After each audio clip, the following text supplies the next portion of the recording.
যিহেতু শৰৎকাল আহি গ'ল, আহিন কাতি মাহ, এই শৰৎকালৰ সময়কণত আমি প্ৰায় বগৰী ফুলা দেখোঁ আৰু বগৰী ফুলাৰ সুবাস আৰু গোন্ধটো বহুত ধুনীয়া।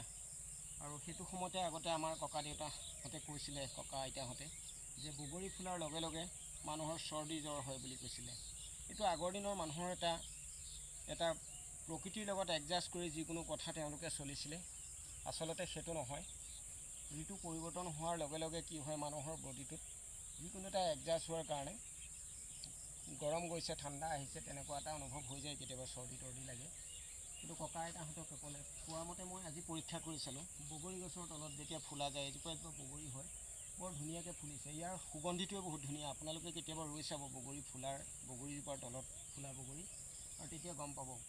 আৰু এই ভিডিঅ'টো মই এইটো কাৰণে প্ৰস্তুত কৰিলোঁ যে বগৰীৰ চেণ্টটো ওচৰত আহি ৰ'লে বৰ ধুনীয়া লাগি থাকে, আৰু সেইটো মই আহি চালোঁ আৰু ভিডিঅ'টো আপোনালোকৰ মাজলৈও নিম বুলি ভাবিলোঁ। সেয়েহে অকণমান ভিডিঅ'টো বনালোঁ আপোনালোকক।